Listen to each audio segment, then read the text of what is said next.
After my wife got promoted, she said, "You're replaceable. I don't need you anymore." I walked out and spent the next 6 months making sure she'd never forget it. Hey, Reddit. I, 37 male, work as a physician assistant at Metro General, pulling $145,000 a year now. Senior PA, hard earned. 5 years ago, I married Maris after dating through college. She did communications. I did pre-med before switching to PA track. Got married, moved into a 2-bedroom apartment, adopted King from the shelter. Standard middle-class success story. First couple years were solid. We had routines, inside jokes, actual conversations. The kind of marriage where you don't question if the other person has your back because it's just obvious. Then she got promoted to senior account manager at Apex Marketing.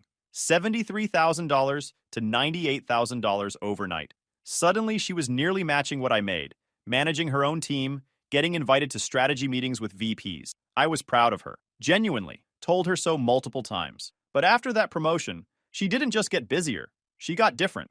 The pattern started fast and escalated in ways that made me feel crazy for noticing. Late nights turned into midnight arrivals. Then 1 a.m., then later. Team bonding events became 4 nights a week minimum. Her phone became Fort Knox. Password changed from the one we'd shared for years to something new she never mentioned. Always kept face down on every surface. Took closed-door calls in the bedroom that lasted 40 minutes, where I'd hear her laugh through the door. That genuine, bright laugh she used to give me. She claimed it was work security policy, even though it was her personal phone, not the company device that sat unused on the kitchen counter, charging every night. Her phone started going completely dead multiple nights a week, not dying slowly with the low battery warnings, completely off for 7-hour stretches with zero communication. Every time I'd call, it wouldn't even ring. Just went straight to voicemail like the phone was powered down entirely. Hotel charges appeared on our joint credit card. $178 at Morrison House, $203 at Chambers Hotel, $167 at the Metropolitan. Always boutique places downtown, the kind with bars on the first floor that cater to the after-work crowd. Always checked in around 9 or 10 p.m. on nights. She'd texted saying she was at work events. I cross-referenced those dates with the email calendar invites from her work that still came through to our shared account. None of those dates matched any scheduled client dinners or team events. Zero. When I'd ask about her day, I got nothing. Fine, busy, standard stuff. I'm tired. Every conversation followed the same script until I started feeling insane for expecting basic communication from my own wife. You're not jealous of someone's career. You're watching your marriage get swapped out in real time and being told you're controlling for noticing. Thursday night after a brutal 12-hour ER shift, I came home exhausted. Found her on the couch scrolling through her phone with this little smile. The kind of smile that used to be for me. I sat down next to her. Tried to keep my voice neutral. I feel like we never talk anymore. Like you're somewhere else even when you're right here. She looked up from her phone. Expression shifting instantly to annoyed. Set it down, face down obviously, and turned to me with cold eyes. I'm working hard. Sorry if that's not exciting enough for you. I'm not complaining about your work. I'm saying I miss actual conversations with you. Maybe if you weren't so needy, we'd be fine. Needy for wanting to talk to my wife. The fights escalated from there. Every attempt at connection got met with accusations that I was suffocating her, that I couldn't handle her success, that I was threatened by her having her own life. I wasn't threatened. I was watching someone I loved turn into a stranger who treated basic respect like an unreasonable demand. She finally walked through the door at 3:47 a.m. I know the exact time because I'd been staring at my phone, watching the minutes tick by, genuinely about 5 minutes away from calling hospitals to see if any Jane Does had come through their emergency departments. She fumbled with her keys for what felt like a solid minute before managing to get the door open. Stumbled slightly getting through the doorway. Not falling down stumbling, but definitely the kind of unsteady that comes from having several drinks. Kicked off her heels in the entryway without even looking. Just let them fall wherever they landed. Her hair was messed up in a way that didn't match being at a crowded bar. This was bedroom messy, hands running through it messy. Her lipstick was completely gone, not smudged, just completely gone like it had been kissed off hours ago. And there it was. Faint but visible hickey on her neck that she'd tried covering with her collar, but the collar had shifted during her stumbling entrance. I was sitting on the couch still fully dressed, phone in hand, laptop open with my spreadsheet pulled up on the screen. King was next to me, head on my lap, looking between me and her like he could sense the tension. Where were you? I kept my voice completely flat. No anger, no emotion, just asking a simple question. Out with the team. I told you that. Her words weren't slurred exactly, but they were careful.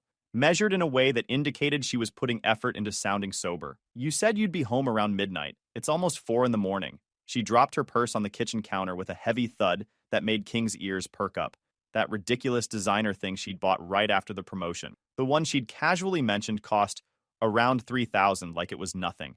I could hear her keys jangle inside it, hear her phone fall against something. It's not like it's that late. Geez, it's barely 4. You couldn't text me once in the past 7 hours? Couldn't call? Your phone's been completely off. My battery died. I stood up slowly, set my phone down on the coffee table. Your battery died 7 hours ago, and you couldn't borrow someone's phone? Couldn't ask the bartender to use their phone for 30 seconds to send me a text? Couldn't find a charger anywhere in whatever place you were at? They have outlet extenders at every table these days? She spun around to face me, and I saw it clearly in her eyes. Not guilt, not embarrassment, not even the slightest hint of apology, just pure, undiluted irritation that I had the nerve to question her. Oh my God, here we go with the third-degree interrogation again. I'm not interrogating you. I stayed where I was, didn't move closer, kept my body language open and non-threatening. I'm asking why my wife disappeared for 7 hours straight with her phone off and absolutely zero communication. I was about to start calling hospitals to see if you'd been in an accident. That's so dramatic, Bram. Classic you, always overreacting to everything. Is it overreacting? You've been gone since 11 p.m. It's now 3:47 in the morning. Your phone wasn't just dying, it was completely off, not even ringing before going to voicemail. You didn't respond to a single text or call. What exactly was I supposed to think? That you were just having such a great time you forgot you had a husband at home? That I was having fun. Her voice went up significantly, echo in our small apartment loud enough that I was certain our neighbors could hear. That I was actually enjoying myself for once instead of coming home to this depressing nonsense every single night? To what? To your husband who's concerned about your safety? She laughed, and it was a sound I'd genuinely never heard from her before in 4 years of marriage. Sharp, bitter, mean, the kind of laugh that's designed to hurt. Concerned? Right. You mean controlling. You mean sitting here tracking my every move like some psycho stalker? How is wanting to know if you're alive and safe controlling? You always do this. She was fully yelling now, and King had retreated to the bedroom, tail tucked. You always make me feel guilty for having any kind of life outside of you. You sit here waiting for me like some pathetic, needy... She stopped herself mid-sentence, jaw clenching. Like some pathetic, needy what? I took one step closer. Go ahead. Finish that sentence. Tell me what you really think. Her jaw clenched so hard I could see the muscles working. You're suffocating me. Every single darn day it's, where are you? What are you doing? When are you coming home? Who are you with? I can't breathe around you anymore. I ask you those things because you're never here. Because you completely changed almost overnight when you got that promotion and you won't talk to me about what's actually going on with you. Nothing is going on. I'm working. I'm building an actual career. I'm finally doing something meaningful with my life. I'm sorry if that's not exciting enough for you. If watching your wife succeed makes you feel inadequate. She laughed again. That bitter, ugly sound. You know what, Bram? You're replaceable. I don't need you anymore. I've outgrown you. I've outgrown this apartment, this life, all of it. You're just furniture at this point. Something I inherited that doesn't match the new decor. The words hit like a sledgehammer to the chest. Replaceable. After everything. After 4 years of building a life together. Supporting her through every career setback, every late night, every I just need you to believe in me conversation. Replaceable. Something shifted in my brain, like a switch flipping from fight for this to document everything. The words came out before I could stop them, calm and direct. Is there someone else? The room went silent. She froze, face going white, then red. I can't believe you're accusing me right now. Yes or no. You don't own me, she spat. You don't get to interrogate me. I don't owe you anything. I stared at her. The woman I'd married wouldn't have said that. Wouldn't have looked at me like I was her enemy. You're right, I said quietly. I don't own you. She stared at me, breathing hard, waiting for me to keep fighting. So we're done here. For maybe 2 seconds, panic crossed her face. Then it hardened. Fine. Be done. See if I care. I need to take a shower, she said suddenly, voice tight. I'm exhausted, and I smell like cigarette smoke from the place, and I just want to wash this night off. We can continue this conversation later if you're still being dramatic. She grabbed her purse off the counter and stormed toward the bathroom. I heard the door slam, heard the lock click, heard the water start running a minute later. I stood there in the living room, adrenaline still pumping, trying to process what had just happened. King emerged from the bedroom, looking between me and the closed bathroom door like he was waiting for instructions. That's when I noticed her iPad on the coffee table. She'd left it there earlier in the evening, the one she used for work emails at home before she got the company laptop. Still logged into her Apple ID because she never bothered changing the settings. The screen was dark. I wasn't going to touch it. Wasn't going to snoop. That wasn't who I was. Then it lit up. That soft Apple chime in the quiet apartment. Notification preview. No password needed. No effort required. Just the universe being brutally, perfectly petty. Nathan, Apex. You good? You made it home? I stared at the screen. Stood there frozen for maybe 3 seconds. Then another notification appeared right underneath it. Timestamp showing 3:51 a.m. Nathan, Apex. Still thinking about earlier. That dress was trouble. Something in me just clicked off. Not anger. Just cold, surgical clarity. I picked up my phone with one hand, angled it at the iPad screen, and took a photo. Clear shot of both messages. Timestamp sitting right there at the top, like a prosecuting attorney's exhibit. The shower was still running. Still humming. I walked to the bedroom, grabbed my duffel from the closet, started packing. Clothes, toiletries, laptop, work badge, phone charger. Everything essential, methodical, clinical, like I was preparing for a disaster drill at the hospital. King watched from his bed in the corner, head tilted. "Come on, buddy," I said quietly. "We're leaving." I walked back to the kitchen to grab King's food container from the cabinet. That's when I heard it. This weird, ripping, tearing sound. Not loud, but persistent, like fabric giving way under pressure. I turned around. King was standing by the counter where she'd dropped her purse. That ridiculous designer thing she'd bought right after the promotion. Some Italian brand she'd casually mentioned cost more than my monthly car payment. The Valentino, the status symbol she'd been so proud of. He had the strap in his mouth, not just holding it, actively shaking his head back and forth like he'd caught a rabbit. The leather was already torn halfway through, threads hanging loose. As I watched, he dropped the strap and grabbed the bottom corner of the bag, yanking hard enough that the whole thing fell off the counter and hit the floor with a heavy thud. Then he really went to work. 70-pound golden retriever with a vendetta. He grabbed the main panel and started pulling, teeth sinking into the leather, shaking his whole body. I heard stitching pop, saw the metal logo plate hanging loose. He switched angles, grabbed the side pocket, pulled until it tore completely off. The lining, that silk material she'd pointed out when she bought it, started coming out in white strips. I should have stopped him. I didn't. I just stood there watching my dog absolutely demolish a $3,000 handbag like it was a chew toy from Petco. He got the other strap, tore it clean off. Moved to the bottom panel. Started digging his teeth into the corners where the leather met the base. More stitching popped. The whole structural integrity was just gone. It wasn't even a purse anymore. It was leather confetti held together by wishful thinking and designer labels. King looked up at me, tail wagging, tongue hanging out. Pieces of Italian leather stuck to his teeth. The bag was absolutely destroyed. Not punctured, not damaged, completely annihilated. "Good boy," I said. The shower turned off. I heard the water stop, heard her moving around in the bathroom. Had maybe 90 seconds before she came out. I clipped King's leash on, grabbed his food bag, his toys, his bed, shoved everything I could carry into my duffel. My laptop, my phone charger, the photo ID from work. Grabbed my keys from the hook by the door. The bathroom door opened. Maris stepped out in her robe, hair wet, makeup washed off. She looked almost human again, almost like the woman I'd married. Then she saw the bag, or what used to be the bag. "What the?" She stopped mid-sentence, stared, walked slowly toward the carnage on the kitchen floor. "What the heck happened to my Valentino?" Her voice went up at the end, borderline shrieking. She dropped to her knees next to the destroyed leather, picking up pieces like she could somehow reassemble it. "This cost $3,000! $3,000! King wagged his tail harder. "Your dog destroyed my bag!" She looked up at me, face red, eyes wide. "Do you see this? He completely destroyed it." I looked at the shredded leather, looked at King, looked back at her, and I started laughing. Not a chuckle. Full, genuine, from the gut laughter. The kind that makes your shoulders shake. "Are you kidding me right now?" She screamed. "You're laughing?" "Yeah." I managed between breaths. "Yeah, I am. This bag cost?" "I know what it cost. You told me. Multiple times. Like it made you important." She stood up fast, pieces of leather still in her hands. "You need to pay for this.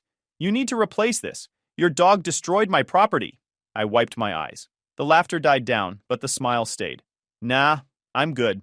You're... what?" "I'm leaving. Right now. With King. And you can keep the apartment, the shredded bag, and whatever you've been doing with Nathan from Apex." Her face went white, actually drained of color in real time. "How did you..." "Doesn't matter. We're done.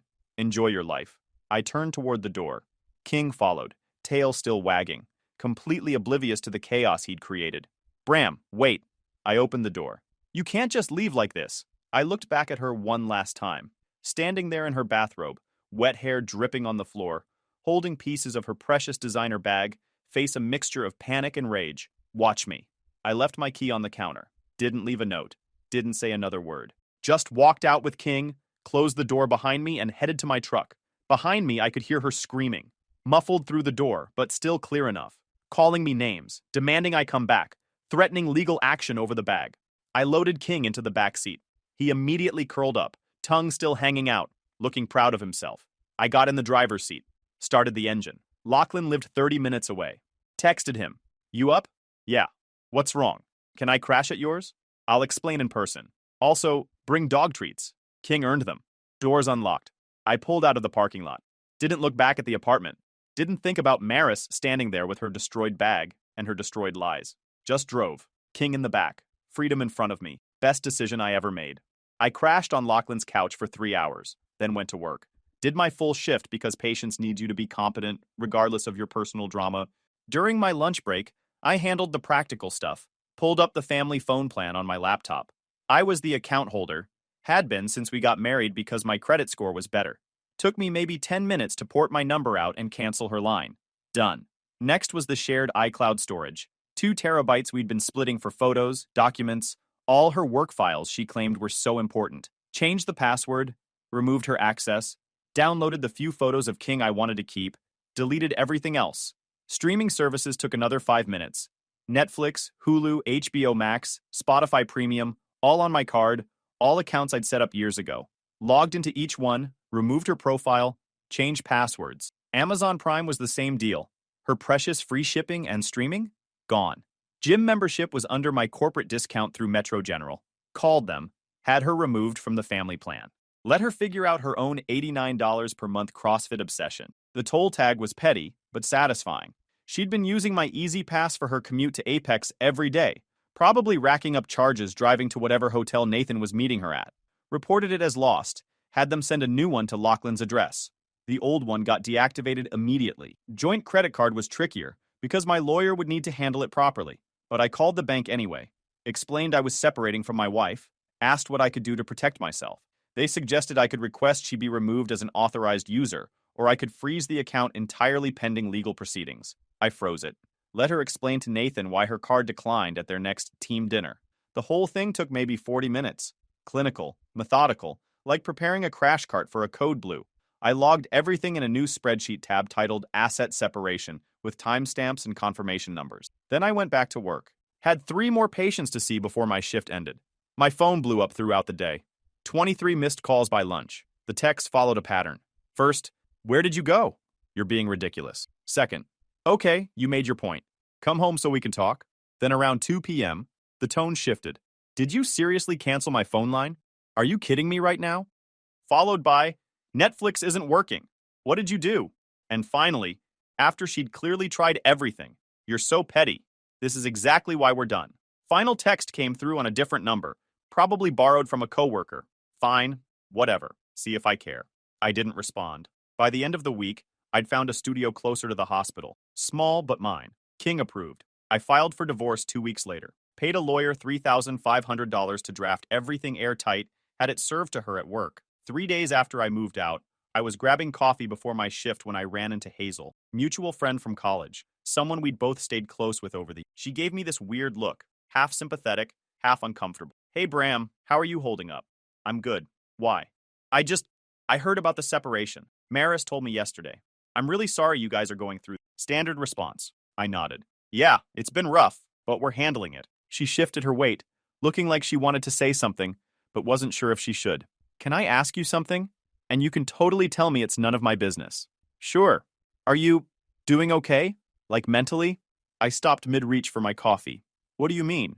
Maris mentioned that you'd been struggling with some anxiety issues, that you'd been having trouble with her having her own life outside the marriage. She said she was worried about you, that she'd been trying to give you space to work through some stuff, but it wasn't helping. Every word hit me like a physical blow. I kept my face neutral through years of practice staying calm during medical emergencies, But inside, I was running through exactly what she was doing. She said that. Yeah, she seemed really concerned. Said you'd been tracking her movements, interrogating her about where she was, getting upset when she went out with work friends. I just wanted to check in, make sure you're okay. I took a breath, thought very carefully about my next words. I appreciate you checking. I'm fine. The separation is mutual and we're both moving forward. Hazel looked relieved. Okay, good. I'm glad you're getting help if you need it. I didn't correct her, just took my coffee and left. Sat in my truck in the parking lot, coffee getting cold in my hand, processing what had just happened. She was building a narrative. She was telling people, our mutual friends, probably her family, possibly her coworkers, that I was the problem, that I was controlling, anxious, unstable, that she was the concerned wife trying to help her struggling husband. She was creating a shield, so that when everything came out, when people found out about the affair or the divorce or whatever other stuff was coming, she had a story already in place. She wasn't the cheating wife. She was the victim of a controlling, paranoid husband who couldn't handle her success. It was brilliant, and if I wasn't careful, it would work. So I built mine. The next morning, I went to work early. Before my shift started, I stopped by the administrative offices and asked to speak with the HR director I'd worked with when I got hired. She looked surprised to see me. Bram, everything okay? Can I have 5 minutes? It's personal, but it might affect work. She gestured to the chair across from her desk. I sat. I'm separating from my wife, I said. Direct, factual. We're getting divorced. I wanted to inform you because there may be some outside contact or rumors that could potentially reach the hospital. Her expression shifted to professional concern. I'm sorry to hear that. Is there a specific concern? My wife is telling people that I'm struggling with anxiety and control issues, that I've been having trouble with her independence. I want to be very clear, that's not accurate. We're separating because of her behavior, but she's creating a narrative to protect herself. I'm documenting everything through my lawyer, but I wanted you to be aware in case anyone contacts the hospital or if there are any attempts to make me look unstable. I kept my voice calm, measured. No emotion, just facts. She nodded slowly. I appreciate you bringing this to my attention. For the record, we've never had any concerns about your performance or mental state. You're one of our most reliable PAs. I know, and I want to keep it that way. I'm not asking for anything except that if something comes up, a call, an email, someone asking questions about me, you're aware of the context. Understood. I'll make a note in your file that you came in to discuss a personal situation that may generate external inquiries, completely confidential, just so we have documentation. That's all I need. Thank you. I stood up, shook her hand, and left. 15 minutes. That's all it took. But now, if Maris or anyone tried to paint me as unstable to my employer, there was a contemporaneous record of me proactively addressing the situation like a rational adult. Not because I was paranoid, because I was paying attention. I started documenting everything with the same clinical precision I used for patient charts. Created a spreadsheet, dates, times, what she told me versus what the credit card statements showed, hotel charges cross-referenced against her work calendar, text timestamps showing hours of communication blackout. Not a diary, a case file. Evidence that could hold up under scrutiny. That photo from the iPad? I added it to the file immediately. 11:14 p.m. Left on read after love you text. 3:47 a.m. Arrives home claiming battery died. 3:48 a.m. Nathan, Apex texts. You good? You made it home? 3:51 a.m. Nathan, Apex texts. Still thinking about earlier. That dress was trouble. Made the whole my phone died excuse look extra stupid. Documented proof she had communication available the entire time. Every late night got logged. Every team bonding event got verified against actual charges. Every phone dead excuse got documented alongside the pattern of when it happened. I wasn't being paranoid. I was being methodical. My buddy Lachlan had told me straight up when this all started. Don't let her gaslight you into thinking you're crazy. Women are experts at that. Trust your gut, document everything, and protect yourself. That's exactly what I was doing. But I still didn't know who Nathan was for sure. Just a first name and Apex in the contact info. 2 months after filing for divorce, I was grabbing lunch at this sandwich shop near one of the hospitals I covered. Sat down with my usual turkey club, black coffee, and opened my laptop to review some patient charts. Then I heard her laugh. That specific, genuine laugh. The one she'd stopped giving me. Looked up. She was 3 tables away with this guy. Not just sitting together, sitting close. His hand on her lower back, her leaning into him, both smiling like they were the only people in the room. I pulled out my phone, switched to camera, took 3 clear photos. Perfect angle. both faces visible, his hand on her. The way they were sitting way too close for professional colleagues. Maris saw me mid-laugh. Her face went white. I stood up, grabbed my sandwich, gave them both a little two-finger salute, and walked out. Didn't say a word. The look on her face said everything. That night, I did some digging. Checked her LinkedIn. Saw she'd recently connected with several new people from Apex Marketing. One stood out, Nathan, VP of Client Relations, mid-40s, drove a Tesla he probably leased to look successful. I remembered him vaguely from a company holiday party 2 years ago. Corporate sleaze who wouldn't shut up about his investment portfolio. Cross-reference dates. Her promotion to senior account manager happened right around when this guy got hired as VP. She reported directly to him. Interesting timing. Nathan was still married. Very married. Wife named Leandra who ran some mommy blog about their perfect family life. 3 kids. Carefully curated social media posts about date nights with her amazing husband. Yeah, amazing. I also discovered something interesting about Apex Marketing's employee handbook. They had a strict ethics policy about supervisor-subordinate relationships. Any relationship between a manager and direct report had to be disclosed to HR within 30 days, or it was grounds for immediate termination. Both parties. Maris reported directly to Nathan. They definitely hadn't disclosed anything. I saved everything. The photos, the ethics policy, screenshots of Nathan's very much married status, Maris's promotion timeline showing she got senior account manager right when Nathan started. Then I waited, not out of kindness. I waited because I wanted the divorce finalized first, wanted my name legally separated from hers before I burned down her world. She called immediately after being served. I answered, "Are you kidding me? Nope. You're divorcing me? Over one fight? Over 9 months of you disappearing. Over you treating me like the problem for giving a darn. Over whatever you've been doing that you won't talk about. I haven't been doing anything. Then explain the hotel charges, the ones that don't match any work trips you mentioned." Silence. "Yeah," I said. "That's what I thought. You went through my accounts? Joint accounts. And yeah, I documented everything. Timestamps, locations, charges. Got it all saved. You had no right. I had every right. We're married. We're married. Past tense now. If you do this, we're done forever. That's literally the point of divorce. You'll regret this when you're alone and realize you threw away 5 years over nothing. Maybe, but I'll regret staying more." I hung up. She called back 6 times. I blocked her.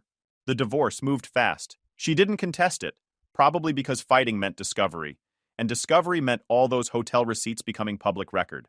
And that iPad screenshot showing Nathan's messages at 3:51 a.m. while she claimed her battery was dead. We split everything clean. She kept the apartment lease, I took King and my personal stuff. Legally separated within 4 months. Divorce finalized 6 months after I filed. Day after it was final, I got an email from her. "I hope you're happy. I hope destroying my life was worth it." I almost laughed. Destroying her life? I hadn't even started. The reckoning.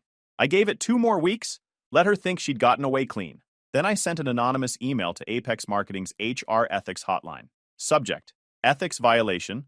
Undisclosed relationship between VP and direct report. Body text was simple and factual. No emotion, just evidence. Attached photos from the sandwich shop, clearly showing Maris Hayes and Nathan in a non-professional setting.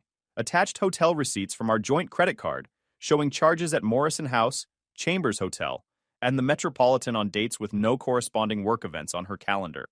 Attached Maris's promotion timeline, showing she received senior account manager position within weeks of Nathan's hiring as her direct supervisor. Noted the company's ethics policy requiring disclosure within 30 days. Noted neither party had filed the required disclosure with HR. Sent it. Sat back. Waited. Nothing happened for 3 weeks. I started to wonder if the report got buried. If HR just didn't give a darn. If I'd miscalculated. Then Lachlan texted me on a Wednesday. "You hear about your ex?" "No." "What happened?" "She's gone. So's her boss. Whole thing came down yesterday." Lachlan called instead of texting. "My girlfriend's friend works at Apex," he said. "Apparently, someone reported them for an undisclosed relationship. HR launched an investigation, took like 6 weeks. Pulled expense reports, interviewed people, locked down emails, found enough evidence that they put Maris on leave 2 weeks ago while they finished up. Then yesterday, they fired both of them." "Both of them?" "Yeah. Ethics violation. The guy, Nathan, he didn't get fired exactly. He resigned before they could terminate him. Golden parachute type deal. But Maris got straight up terminated. No severance, nothing." I sat with that for a second. Not the clean simultaneous firing I'd imagined, but close enough. "You wouldn't know anything about that report, would you?" Lachlan asked. Why would I? Because you're the only person I know who'd wait until a divorce was finalized to drop the hammer. Can't prove anything, Lachlan laughed. Didn't think so. For what it's worth, good. She had it coming. Over the next few weeks, I heard more through the grapevine. Nathan's wife, Leandra, filed for divorce the week after he resigned. She'd found out about the affair when Apex's legal team contacted her during their investigation, which basically handed her lawyer a pre-sorted evidence folder. He didn't get destroyed by some dramatic courtroom moment. He got squeezed in settlement, because once the receipts are real and public, you stop negotiating from a position of strength. The deal hit him hard. House went to Leandra and the kids. Retirement accounts got split, but she took the lion's share because he had zero leverage once the affair was documented. Cars, savings, investments, gone. He went from VP pulling close to $300,000 to unemployed and significantly broke within 3 months. Not the immediate nuclear explosion I'd envisioned, but a slow-motion car crash that was almost more satisfying. Maris's situation wasn't much better. Getting terminated for ethics violations meant she couldn't just slide into another marketing gig. That stuff follows you. Companies talk. HR departments check references thoroughly. When your last employer fires you for getting involved with your married boss, it doesn't look great on applications. Lachlan's girlfriend kept me updated on Maris through mutual friends. She'd applied to dozens of marketing positions over 4 months. Got maybe 3 interviews. All of them ended the same way. Background check, reference check with Apex, rejection email. She ended up taking a retail position at Nordstrom, sales associate, making around $38,000 a year plus commission. From senior account manager at $98,000 to folding sweaters for rich housewives who didn't remember her name. I didn't gloat, didn't reach out, didn't even think about her most days. Just kept working, kept banking money, kept moving forward. The divorce cost me almost $7,000 in legal fees and set back my house plans. Started in a basic studio, worked every shift I could get, and dealt with the emotional fallout of watching my marriage implode. Eventually got promoted to senior PA, $118,000 to $145,000. And by year 3, I'd bought a house with a yard for King. The hardest part wasn't missing her. It was unlearning all the gaslighting, learning to trust my gut again, learning that expecting basic respect wasn't controlling. Took time, but I got there. No more wondering where someone was at 3 a.m. No more checking my phone constantly. Just peace. 26 months after I walked out, I was grabbing lunch at this Vietnamese place downtown between shifts. Been up since 4 a.m. covering an emergency trauma case. Starving, exhausted, just wanted pho and 30 minutes of quiet. Walked in and immediately spotted her. Maris, sitting alone at a table by the window, picking at some salad, looking rough. Hair in a messy bun, no makeup, wearing jeans and a hoodie. Complete opposite of the designer suit-wearing woman I'd married. She saw me the same second, froze with her fork halfway to her mouth. I could have left, could have walked out, avoided the whole thing. I grabbed my usual table on the opposite side of the restaurant. Ordered. Pulled out my phone. Pretended she didn't exist. But she stood up. Walked over. Bram. Maris. She stood there, awkward, shifting her weight. Can I sit? It's a free country. She sat down across from me. Up close, she looked even worse. Tired. Older. How have you been? She asked. Good. You? Managing. Silence. I didn't fill it. Look, I know this is weird, but I wanted to say I'm sorry. For everything. For how I treated you. For the lying. The cheating. All of it. I looked up from my phone. Studied her face. The way she was sitting. Leaning in slightly. Making eye contact. Voice soft and sincere. The apology sounded genuine enough on the surface. But I'd spent 2 years learning how to read people who were trying to manipulate me, and I recognized the pattern. This wasn't closure. This was fishing. She wanted to see if I'd admit anything. Wanted me to say something. Anything she could use. Maybe she was still trying to salvage her reputation. Maybe she wanted leverage for something. Maybe she just needed confirmation that I was the one who destroyed her career, so she could finally have someone to blame besides herself. Okay, I said. That's it? Just okay? What do you want me to say? That I forgive you? That it's all water under the bridge? I don't know. Something. I set my phone down, looked at her directly. I reported you, I said. Voice flat. Matter of fact. She went pale.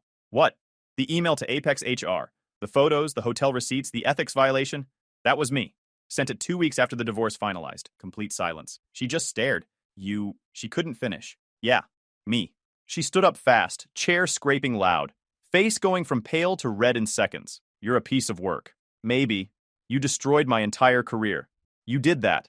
I just provided documentation. Her hands were shaking. I could see her trying to figure out if this was admissible somehow. If she could use it. If there was any angle she could work. There wasn't. You know what? She said, voice tight. I hope you're miserable. I hope you die alone in that house with nobody who gives a darn about you. I picked my phone back up, started scrolling. You done? I asked. She left, didn't look back. My food came 2 minutes later. I ate slowly, checking patient notes between bites. The PO was good. The broth had the right amount of star anise, finished eating, paid, walked back to my truck. King was waiting at home. Guys, we are so close to hit 100,000 subscribers on this channel. If you are not subscribed to the channel, please consider subscribing. It really helps hit that 100,000 mark. Thanks for making this dream come true.